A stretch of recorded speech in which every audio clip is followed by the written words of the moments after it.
Senhor, é bem assim.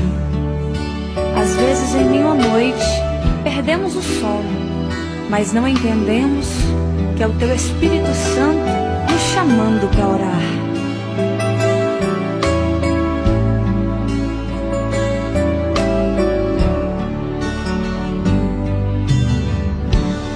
Mais uma vez perdi o sono